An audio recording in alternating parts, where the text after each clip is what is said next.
with her actually is a Puppies for Parole graduate. And then the other dog in the green sweater is also a Puppies for Parole graduate as well. But people might ask, why are you asking somebody like this to come up? Because I want you to see how this affects the owners, the new owners that are getting these dogs, what they can mean, how they can change a life. And I think that she is a perfect example of that. Her name is Sally Fowler, and she grew up in North Carolina. She came to Missouri to attend William Woods to study horse training. She became disabled during her freshman year as a result of a horseback riding accident. It took her about 5 years to be diagnosed with a neurological disorder called CRPS, which impacts her mobility and causes her to live in severe full-body nerve pain. In 2015, she adopted Robbie from the Jefferson City Puppies for Parole program. With her background in horse training, along with added self-study and dog training, Sally trained Robbie how to be a mobility service dog to assist her. Since then, Sally has established her own online service training business called Disabled Advantage to teach others with similar conditions how to train their own service dogs or pet dogs while living with chronic pain.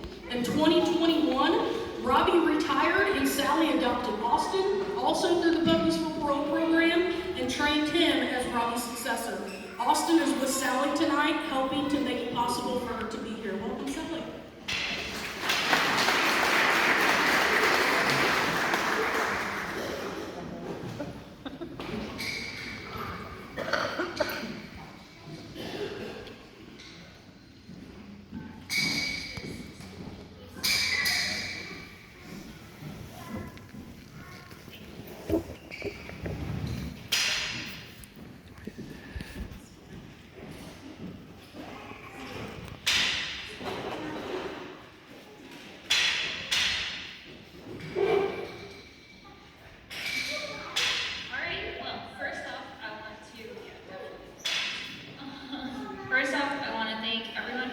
Tonight to support this amazing program and make it possible for more great dogs to be adopted into fantastic homes.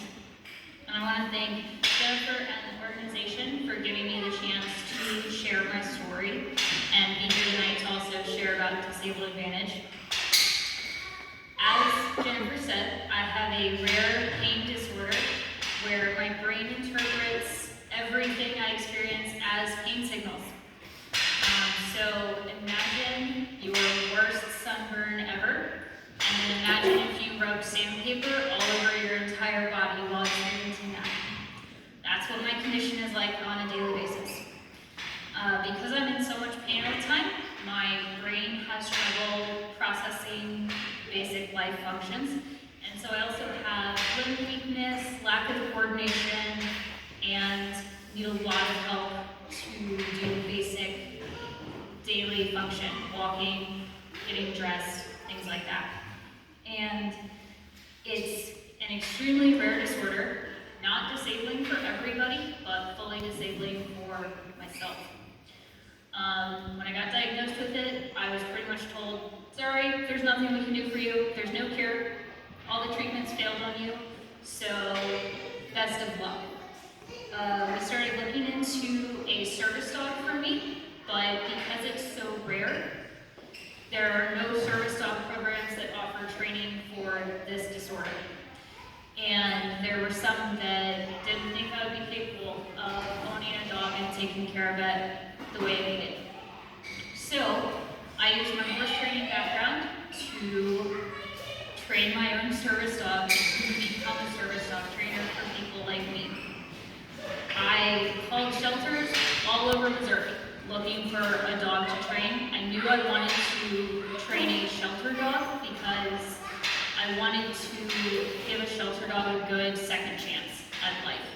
And also, breeders charge thousands of dollars for their puppies, and I was very broken.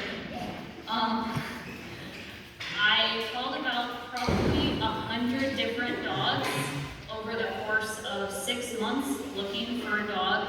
Had really strict criteria, as they mentioned previously, for canines for camo, how hard it is to pick out the right dog to be a service dog candidate, Robbie was one name on a list. That was it.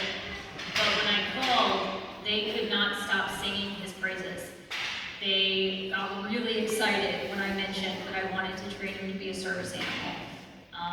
They spoke to his handlers at the time, and he was currently being taken to a mental health facility to visit patients. He was loved by everybody, and he showed a lot of promise, but he was also a bit of a mess.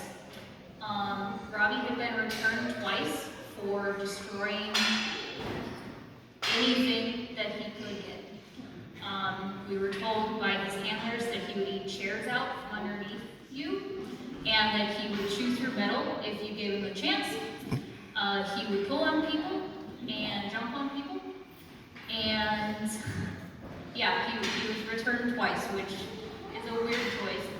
But the more we learned about it, the more he sounded like the right dog for me. And it was pre-pandemic, so we were looking at Robbie in 2015.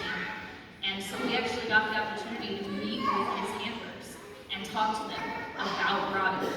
And the amount of pride that they took in Robbie and his training was really cool to see, and it felt really special to be a part of something like that. When we actually went to pick up Robbie the day we adopted him, we picked him up from the correctional center, which I don't know if their system has changed post-pandemic, but that wasn't what happened in Austin. His primary handler, he was incredibly proud of Robbie. He told me how Robbie started, he told me the work that they'd done, and wanted to make sure that I understood how special this dog was.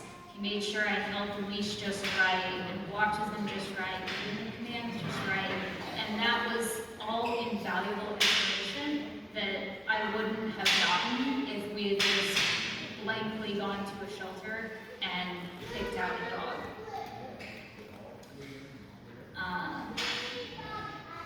The Puppies for Parole program built an incredible foundation from which I was able to build upon and turn Robbie into an incredible service dog that we got a ton of comments on anytime we were out in public with him. He learned how to open doors, he helped with laundry, he stripped the bed sheets, he moved firewood, he braced to help me get off the ground, he helped when my body, I don't perceive temperature right, so occasionally I go into shock, and Robbie would help with that too. Comparably, when I needed to retire Robbie and look for a second dog, I knew exactly where to come. Puppies for Parole was the first place I searched, and it was really the only place I searched. I searched the program up and down for about 2 months, found Austin, asked some questions about him. I was able to talk to Austin, came from Western Missouri Correctional, and was being housed up in a Chillicothe. And during his time at the Puppies for Parole program, I liked Austin's bio so much that I kept calling the correctional center, and I think I probably annoyed them a little bit. But I had a great feeling about this dog. And they were able to shout out into the hallway while they were on the phone with me, "Hey, to Austin's handlers, I got somebody here, they want to know if you'd be a good service dog." "Oh yeah, this dog loves people, he likes going places, he's so excited to learn." And that was all really useful information to me as someone considering, again, a very long list of dogs for this role. And Austin turned out to be amazing. My quality of life is even higher than it was when I worked with Robbie, because Austin knows more tasks, I know more things now. And working with these dogs has given me the ability to do the impossible. Most people with this condition are living in a chair, living out of their bed for the rest of their lives. There's a lot of people who unfortunately end their lives because they can't tolerate the condition, and that's just the reality of this condition. And for me, working with a service dog gave me back my life and then allowed me to create a business where I can really encourage other people how to train their own service dog. And the first place I try to send them is, well, let's look for a Puppies for Parole program in your state and see if we can start there. Because that way it allows us to not only enrich their life, but also continue to support a program that does so many wonderful things for both the handlers working with the dogs and the dogs that go into that program. Robbie was a train wreck when he went in and got returned a few times, but Puppies for Parole, the handlers, turned him into this incredible gift. And they do that for so many other homes. So if you're on the fence about a Puppies for Parole dog, there's a lot of really great benefits that you're not going to get if you just walk into a shelter. Part of my job is helping people find the right dog for themselves and evaluating dogs through Zoom calls even. And shelters are, as it's been said before, they're filled with dogs. They're maxed out, they're tired, they're exhausted, they don't have the funding, they don't have the resources. They care so much about the dogs, but they just can't do all of the things. With the Puppies for Parole program, the dog is that handler's sole focus. They learn about the dog, they learn who the dog is, they have the time and the space to learn how the dog learns. And I know that seems kind of like a silly statement, but dogs have to be taught how to learn from us in order to make progress, in order to become the dog that they have the potential to be. And in this program, the dogs have the chance to grow into and develop those skills. That allows them to come into your home with an understanding of what home life is like. They have been exposed to different dogs and different types of people, and they learn what stability is like.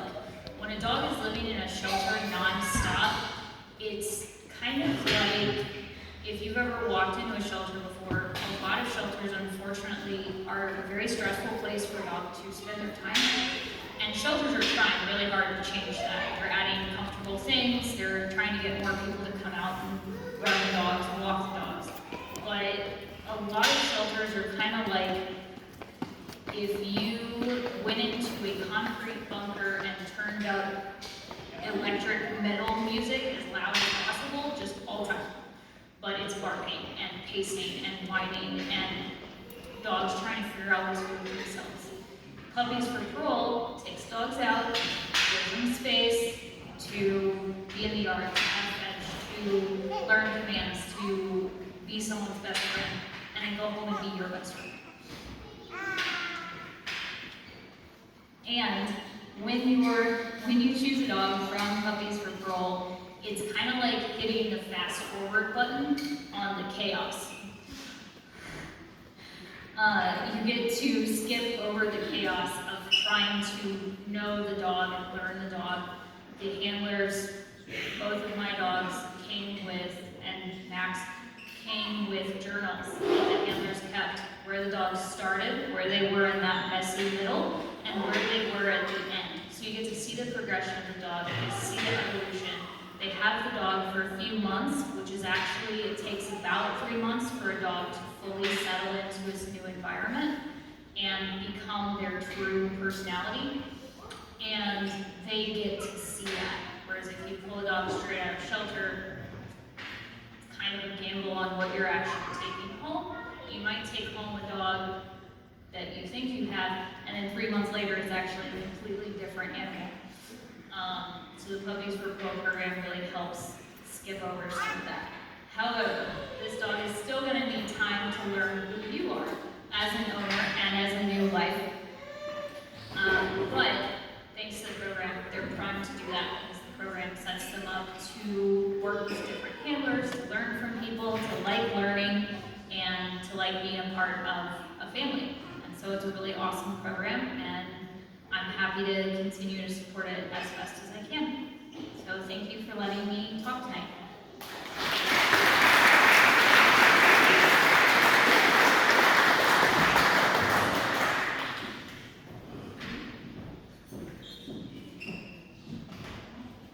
Thank you for that. I think that was a perfect story of what the dogs that come out of Puppies for Parole are capable of. Our next speaker and final speaker, man, I have enjoyed celebrating his successes with him. His name